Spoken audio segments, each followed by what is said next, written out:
голас паклікання.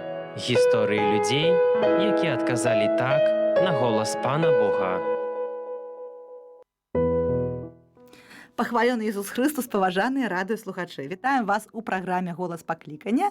Праграма гэта прысвечана таму, адкуль бяруцца на беларускай зямлі святары. Мы так іх разбіраем тут, іх паводзіны, і з чаго яны зроблены, на яком фундаменце яны ўзрасталі. А сёння разбіраць мы будзем асобу ксяндза Юрыя Бараўнёва, які з'яўляецца пробашчам ажно 3 парафій. Менш сэнсу не было, так?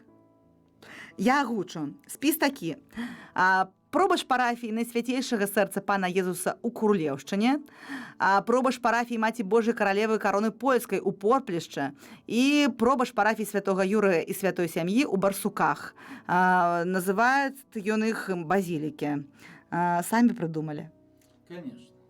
А якая з іх найбольшая? Ну, как-то надо себе поднять настроение. А гэта сапраўды ўздымае настрой? Ну, трошку ўздымае. А якой, дарэчы, з вашых касцёлаў ваш самы любімы? Ну, просто, можа, не пра парафію, пра будынак, напрыклад. Бо скажаш пра парафію, парафія пакрыўдзіцца, давайте будынкамі выміраць. Ну, эти 3 парафіі для мяне звязаныя, бо ад самага пачатку на гэтых парафіях я працаваў і вложыў таксама і душу, і сродкі, каб гэтыя касцёлы выглядалі так, як яны цяпер выглядаюць. Ну, поэтому заўсёды якіясьці высілкі ў чалавека, ну, то заўсёды неяк прыцягваюць чалавека да гэтага месяца. А вось гэты касмічны такі круглы касцёл у Барсуках, вы таксама прычыніліся да будаўніцтва? Ну да, это просто перабудоўвалі з хаты. Ага. Ну і так вот спланировали. Ну, ён, дарэчы, вельмі такі футурыстычны атрымаўся. Мы, калі ў яго патрапілі ўпершыню, я памятаю, было такое адчуванне, што мы нібыта ў касмічны карабель патрапілі, а не ў касцёл. Ну, аж так, то не. Ну, у нас такое было адчуванне. Вы, можа, ўжо прызвычаіліся. Ну, не знаю, ну, специально потолки там поднятые, специально, чтобы было больше воздуха. Ну, карацей, там у Барсуках у іх пры дарозе стаіць касмалёт пад назвай касцёл. Калі будзеце ехаць, то захадзіце, паглядзіце і спраўдзіце, нам падалося ці не. У нашай праграме мы звычайна разбіраем святара ад моманту яго нараджэння, дзяцінства, бытавых умоваў у сям'і. Гэта такая інспекцыя прыходзіць і пытаць, а дзе ў вас халадзільнік? А што ў вас у ім ляжыць? Ну, вось так мы і будзем з вамі сёння працаваць. Ведаю, што у вас у жыцці было такіх, можна сказаць, 2 дня нараджэння. Гэта, дарэчы, інтрыга. То заставайцеся з намі, паслухайце, там такая гісторыя, цэлы, ну, жахлівы такой фільм. То будьце з намі, калі ласка, не сыходзьце. А пакуль са звычайнага з дзяцінства, давайце. Адкуль паходзіце, з якой сям'і, стасункі з касцёлам? Ну, значит, нарадзіўся я ў горадзе Маладзечна. У той час Маладечна не было касцёлаў, поэтому мы ездили ў вёску Красная, што по дороге на Мінск, і заўсёды там былі ў касцеле.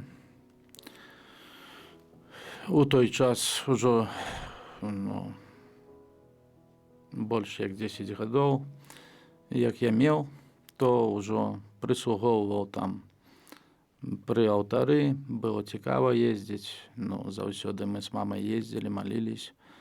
Ну, у той час маліліся на польскай мове, і гэта таксама было цікава. Вы ездзілі не толькі з мамай, хіба? Ну, з мамай, з братам. Дарэчы, брат у мяне таксама святар, які працуе ў Мінска-Магілёўскай дыяцэзіі, парафіі Палачаны, Березінская, выбудоваў касцёл у Березінскам на Божьего цела, таксама у Палачанах, амаль што, ну, за 1 год выбудоваў касцёл у Палачанах. Это у вас какая-то семейная отметность. Поэтому, ну, неяк так працуем. Паслухайце, давайте яшчэ пакуль не вяртацца ў такую касцёльную глыбіню, а пакуль што яшчэ пагуляемся ў дзяцінства. Ну, распавядзіце пра яго, якое оно у вас было, Что за сям'я у вас была? Чым вы там захапляліся ў дзяцінстве, чым займаліся? Пра стасункі з братам, конечно, цікавімся. Ну, стосунки з братом, добрые стосунки. Як з братом, ну, бывает и побьемся, бывает помиримся. Это ж нормальное явление, як люди живуть, як у сям'ї, заўсёды. Ну, есть добрый настрой, есть благий настрой. Ну, такое не было, что у вас такие поводины, что ваша мама кажет: «Боже, за что мне это наказание?» Ну, ведаеце, ўжо столькі часу прайшло, дык таких уже драбязгаў чалавек не памятае, ўжо ж не малады чалавек. 75-го года нараджэння, поэтому, ну, ўжо цяжка припомніць что-то такое. Ну, звычайнае дзяцінства, як у звычайнай сям'і. Тата працаваў на заводе, мамуся в комбинате надомного труда, поэтому мамуся с нами более часу проводила и заўсёды ў недзелю стараліся ехалі ў касцёл, бо гэта адзіны касцёл, который был открыты праз усё савецкае время, весь камуністычны ten час. Ну, там на тых тэрыторыях, бо маладэчна ў той час не было касцёлаў. Это ўжо после 90-х гадоў, можа, появились. Вы з задавальненнем ездзілі ў Краснае, ў касцёл, і колькі гэта было, колькі займала гэта падарожжа да Краснага ад Маладзечна? Ну, на электричке, то там 20 или 30 минут. Ну, нічога такого. Ну, то такое близкое расстояние, скажем. Ну, заўсёды, як былі міністрантамі, ну, так цікава было. І прыслухоўваць да алтара, і ксёндз таксама займаўся намі. Якія святары былі ў той час у Красным, памятаеце? Ну, ксёндз Эдмунд. Ужо за часоў ксяндза Эдмунда мы приходили до этой веры, до костела, ну, в костеле молились. Ну, ксёндз Эдмунд Даўгіловіч, который цяпер працуе у Маладэчна у парафіі святого Юзефа. Это мой пробашч. Ага. Як думаеце, вось тыя хлопчыкі таго часу і цяперашнія хлопчыкі, міністранты, чым яны адрозніваюцца? Вось вы чым адрознівались ад цяперашніх? Ну, цяперашнія міністранты, то... В красовках. Ну, ведаеце, там яшчэ на тыя часы, то там такого большого выбора не было, скажем так. Бо это только после советского времен, это 90-е годы, ведаеце, якія там часы былі, беднота, голота, и тут не было. Ну, а теперь уже часы поменялись, уже люди лепей начали жить, и выбор появился.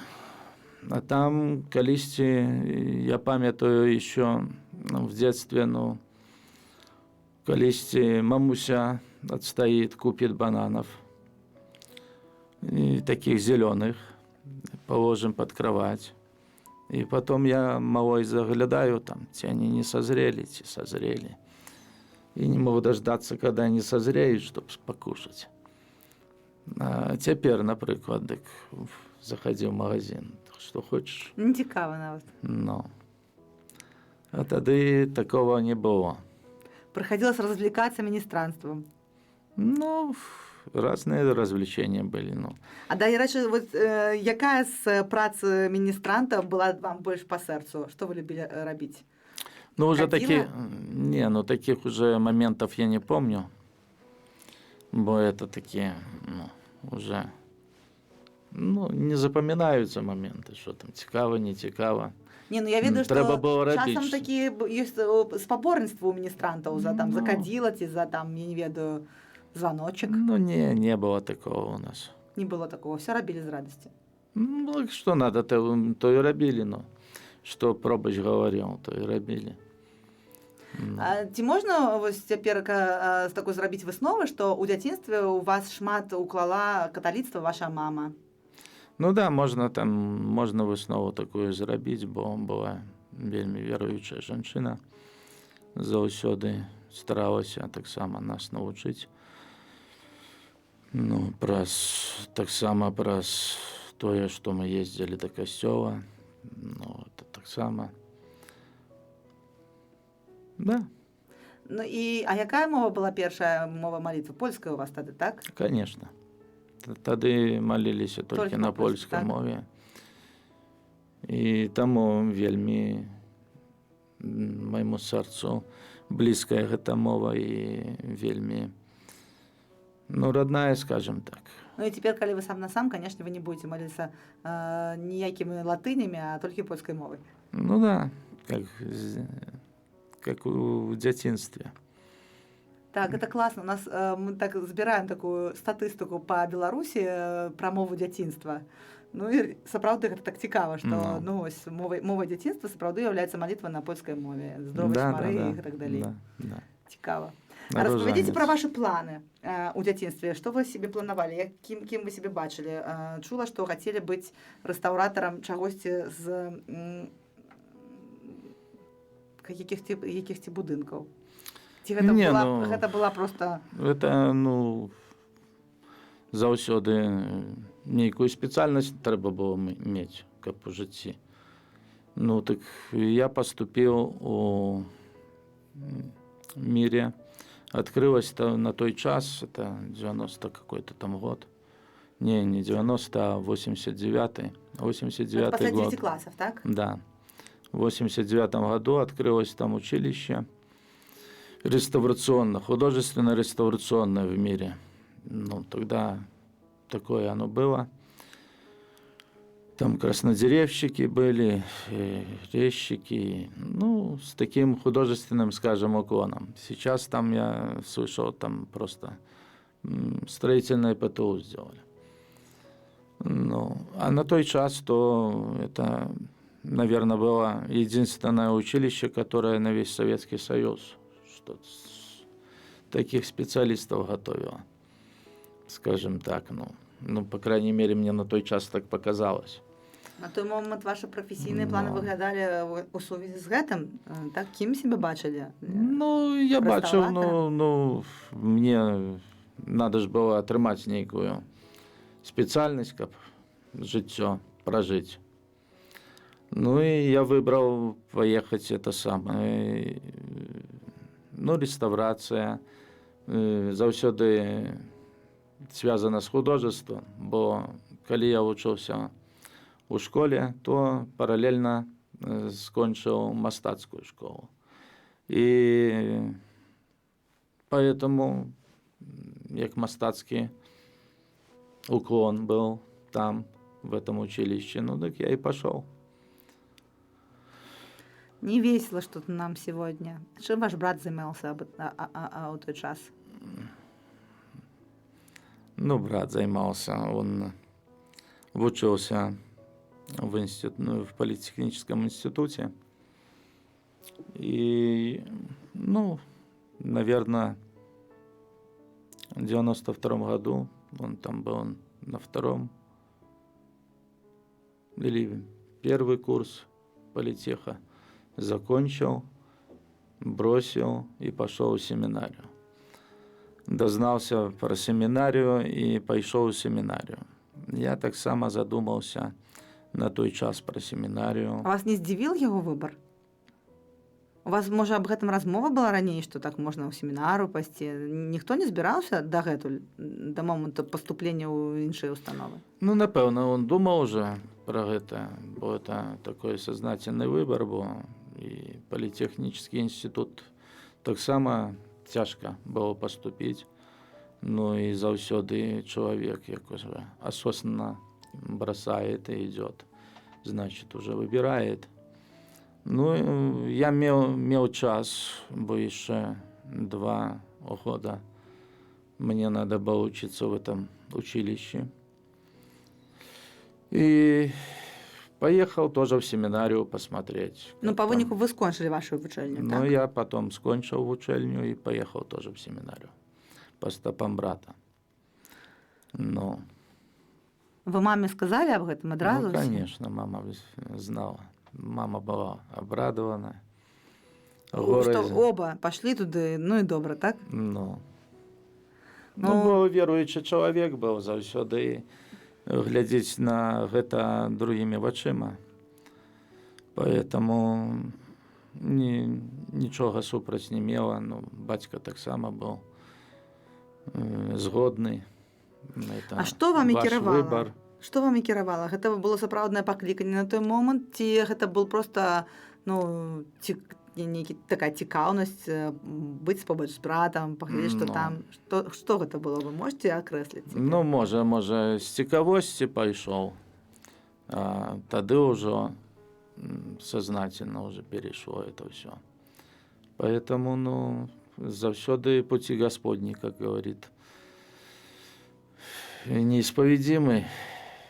И, ну, заўсёды, ну, неяк Пан Бог кіруюць гэтым працэсам, бо Пан Езус гаворыць, што не вы меня выбрали, але я вас выбрал. И человек предполагает, а Бог располагает. Потом 5 лет учился в семинарии. Это где было? У Гродно. И, брат таксама там? ну, ён скончыў ужо семінарыум. Я ў 99-м таксама скончыў семінарыум. Але я меў замала гадоў, каб мяне маглі высвенціць. А колькі вам было, калі вы патрапілі туды? Это было 19 дзесьці, так? 19? 18? Ну, да. Ага. Как-то так. Ну и в 99-м году я скончил семинарию и працавал, ну, клериком меня отправили на душпасторскую такую, ну, скажем так, практику в Могилев. У Могилеве разом с ксензом біскупом Владиславом Блином, который был еще тогда пробощем Могилева, працавали. И в 2000 году ксенза біскупа, ну, ксенз пробощ Блин Владислав стал біскупом Владиславом. И в 2000 году так само с Могилева, там уже працавал тады, приехал на место ксенза Владислава Блина ксенз Роман Факсинский,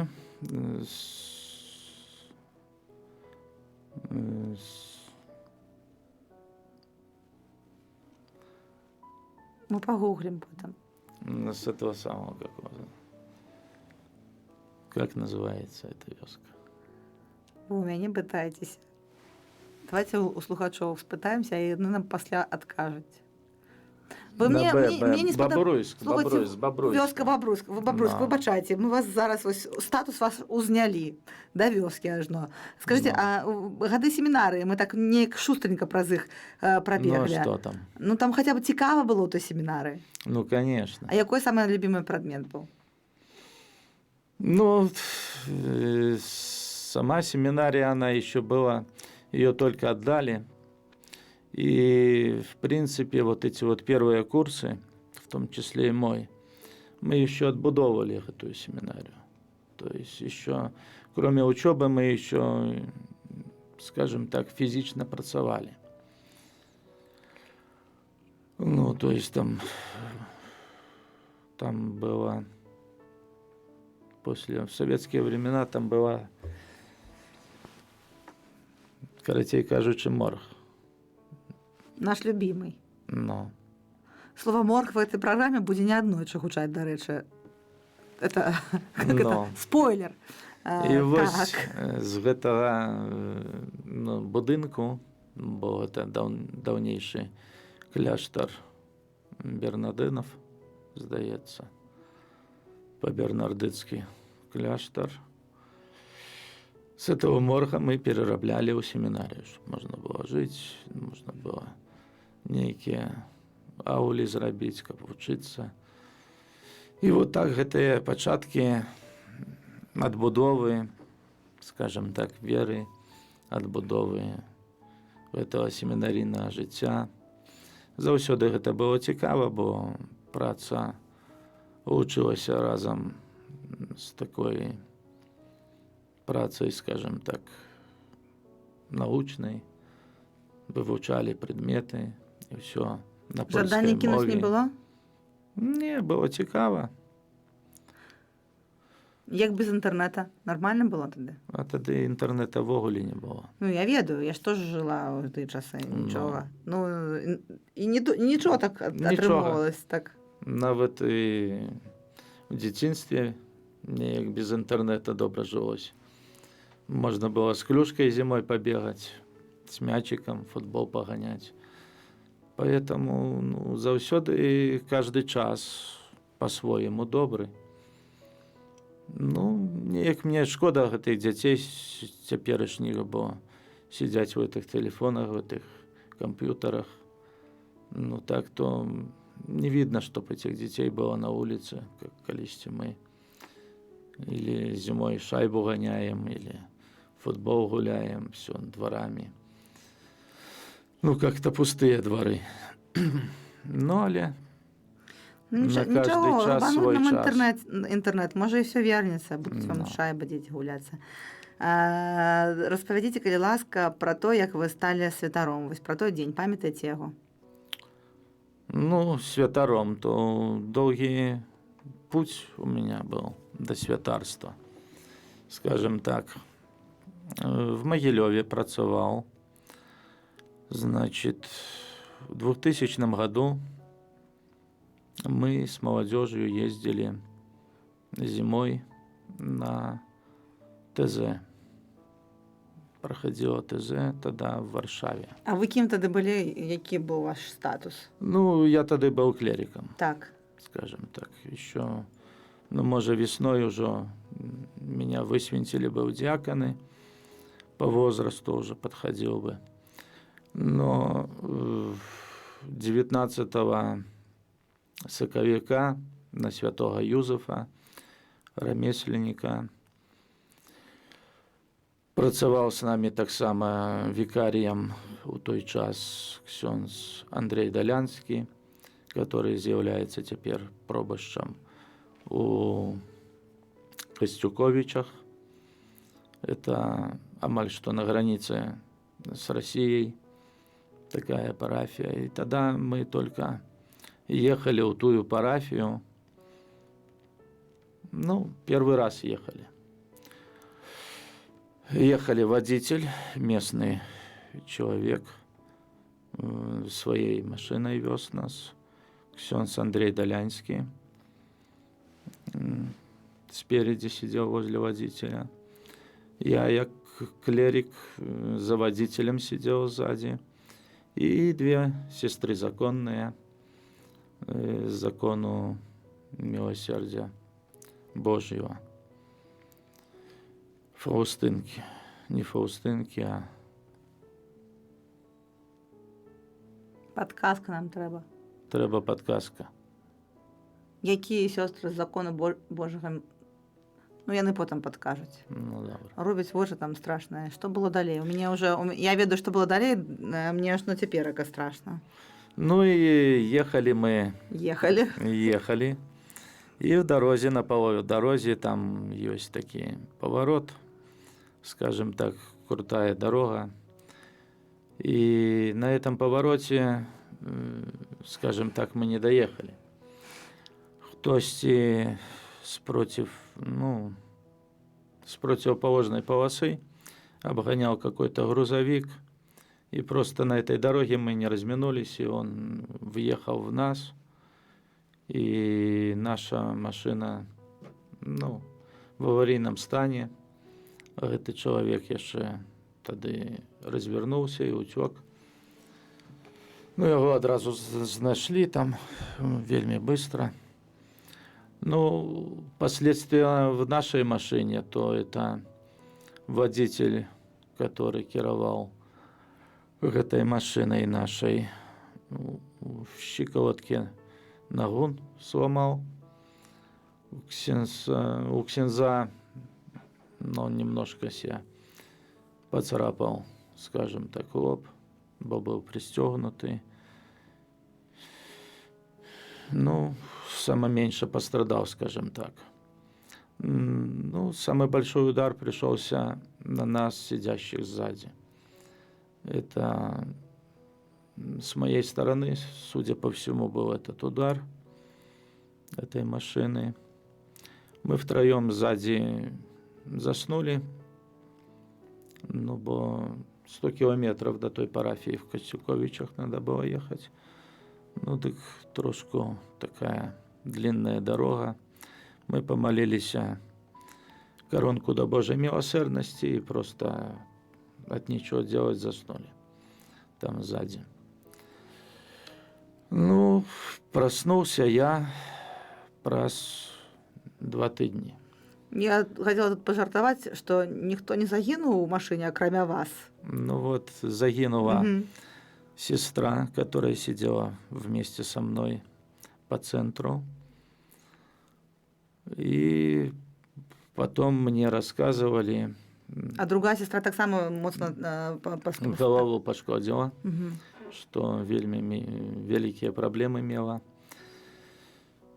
И вот эта сестра, которая сидела по центру, она просто, ну, сразу насмерть, потому что у нее шейные позвонки сломались и аорта лопнула. Ну, мне так само, не знаю, может, экономили бензин или солярку, привезли с этой сестрой. В морг положили на полку, определили место. Бок мой жарт про то, што ён загінуў, а цяпер сидзіць Ну. перад намі, ён быў даволі дарэчным, ведаеце, бо павезлі яго не куды-небудзь, а ў морг. Няма было іншых варыянтаў, куды пакласці чалавека. Ну, на той час в милиции и в местных газетах то лечились, ну, 2 загинувших, то есть я и сестра. Ну и вот тут такой палец Божий, что врач, который там задержался, или с Тяковости пришел поглядеть, бо не часто в сутанах, хабитах привозят у морг людей. Подошел, ну, у меня просто с полки была упавшая рука, и он подошел, как поправить. И еще нащупал там какой-то признаки жизни, какой-то пульс, наверное, я не знаю, но, ну и поправить руку. И вот, ну, 2 недели я спал, скажем так. И подробностей никаких не знаю, потому что все эти подробности я узнал, когда уже пришел в себя. Пришел в себя я уже в реанимации, там белые стены покрашенные, все, и вспоминал просто, где я нахожусь. Ну, за 2 недели первое чувство, которое мне сподобалось и вельми, это я был отдохнувший, выспавшись.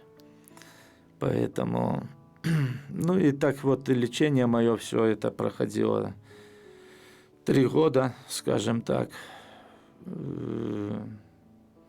3 месяца меня боялись куда-нибудь переводить, многочисленные переломы. Где вы знаходзіліся той час? Ну, в той час находился, наиближайшая была больница у Черикове, это в том районе произошла эта авария, районный шпиталь Чериков. И мамуся приехала, как только ей сообщили, что, ну, такая авария случилась. И вот приехала и была со мной там все время. Так само лечили. Ну і цяпер цяжкавата вспамінаць гэтыя ўсе падрабязнасці, і ўвесь час усё лічэнне яна са мной мучылась.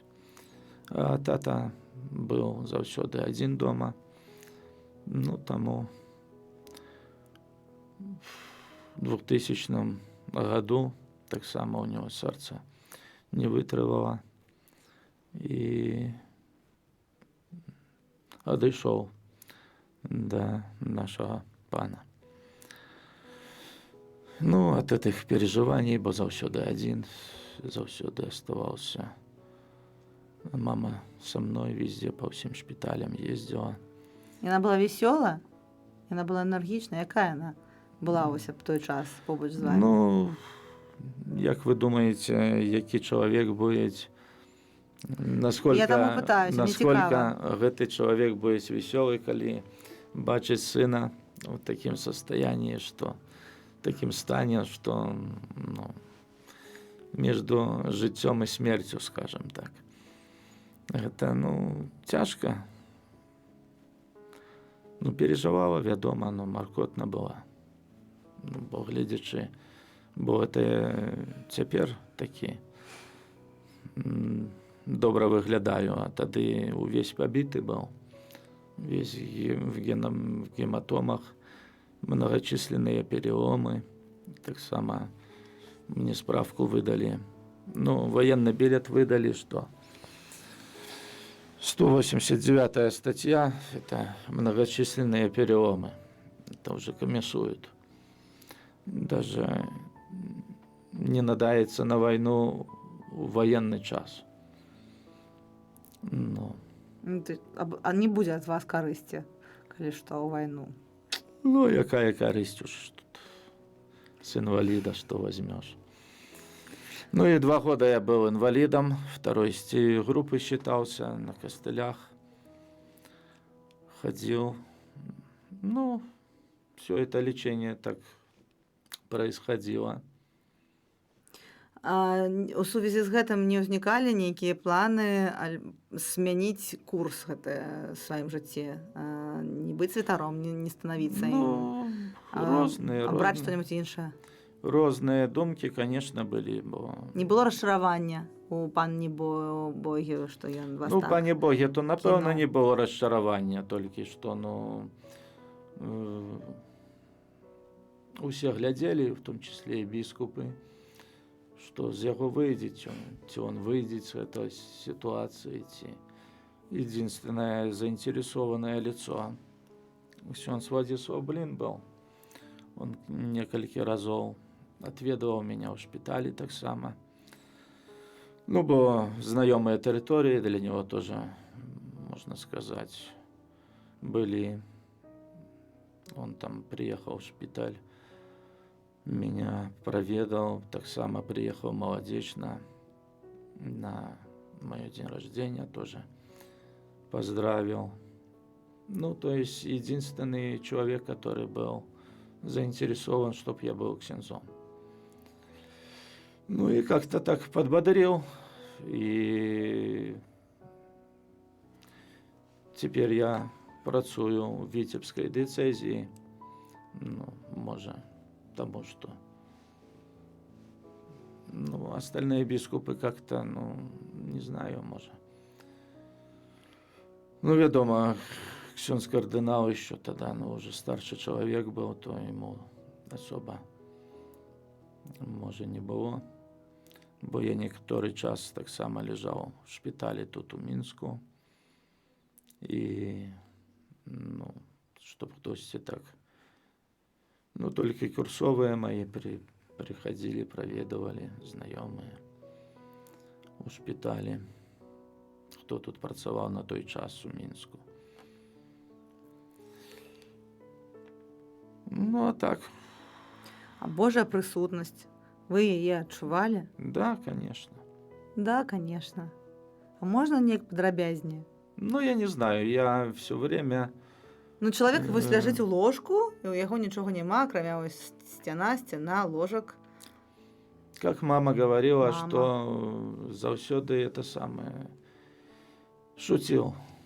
был шутником даже. Медсестры удивлялись, что это самое, ну, все время смеялся, как-то это самое подбадривал, шутил, но как-то так, ну, как-то так. Ну, как-то надо было настроение поднимать, так же, как и с этими базиликами. Ну, это ж... Слухайте, але ж у вас звичайно дрэнны настрой, так? Вы на мяне Чего? такое ўражанне цяжкое зрабілі ўвогуле. Ну, чего? Ну, я не ведаю, нібыта вас з морга адтуль не даставалі ўвогуле. Ну, для чего? Для чаго? Что я так уже кепска выгляжу? Не, добра выглядаеце. Ну, Але просто мрачнават. ну, просто задумываюсь, вспоминаю, как это было. Это ж столько годов, уже 20 годов. Это можно считать, мне еще только 21 год от 2000 года. Вы Другое нараджанне. лічыце гэта другім нараджаннем? Ну, просто все мое лечение, это как бы, ну, тоже Божья допомога, это палец Божий. Он просто давал на отповедном этапе отповедных людей, які мне дапамагалі з этим здароўем. Ці можна лічыць гэты страшны выпадак нейкім цудоўным урокам у жыцці? Ці якой-небудзь навукай, якую вы нават не маглі сабе ўявіць? Штосьці змянілася кардынальна з гэтага моманту ў вашым светапоглядзе, напрыклад? Ну, чтоб там совсем кардинально что-то изменилось, то я бы так не сказал. Но заўсёды неяк пан Бог дае чалавеку да зразумення. Ну, може, треба було, каб утвердиться в паваганні і... Але ж вы утвердзіліся в вашым пакліканні з гэтага моманту? Ну, напэўна, да. Калі вас высветілі на святара, што вы адчувалі ў той момант? Вам было радасна? Ну, хоць адзін раз у жыцці вам было радасна ўвогуле, напрыклад, тады. Ну, мне то всегда радостно. А мама ваша тады прысутнічала, калі вас высвячалі? Да, меня высвечали в поставах в 2003 году. Ксенц Владислав Блин, біскуп Вітебський. І з того часу я працюю у дієцезії Вітебській. Безрадасны ксёндз Юрый Бараўднёў працуе ў халоднай паўночнай дыяцэзіі. Грею. У нас такая пазітыўная праграма сёння ўвогуле. Грею паўночную дыяцэзію. А можа, у якую-небудзь іншую хацелі бы калі-небудзь пераехаць? Можа, там павесялей крыху было б? Ці не трэба вам гэтай весялосці? Ну, пока. Так вопрос не стоит, скажем так. Вы такія дзіўныя рэчы перажылі. Я думаю, што можаце нейкую добрую параду даць нашым радыёслухачам напрыканцы праграмы, ну, каб яны, можа, аб чым-небудзь такім сур'ёзным задумаліся, ці наадварот гэтага не рабілі. Ёсць што-небудзь назапашана ў вас? Ну, что тут назапашано? Я не ведаю, что тут можно порадить или, ну... Як я уже сёння казаў, што пуці Гасподні неисповедимы, і мы цяпер таксама перажываем такія часы з гэтай пандэміяй каранавіруса, і заўсёды, ну, не ведае чалавек, што яго чакае. І таму, як веруючы чалавек, то павінен быць прыгатаваны заўсёды. Бо невядома, то такая зараза, ніхто яе не ведае. І ад гэтай заразы памірае чалавек. І гэта трагедія ў сям'і тады. І вельмі, дарэчы, мой брат таксама перажыў гэтую каранавірус. І 80% лёгкіх у него было поражено. Мы бачылі яго, і яго аповед чулі пра гэтыя жудасныя рэчы. Ну, таксама уже врачи давали 1%, что он выживет. Ну, поэтому заўсёды молитва перед усім. Я тады моцна шчыра маліўся, таксама ведаю много святароў, якія маліліся. І як мы бачым, молитва перамагае.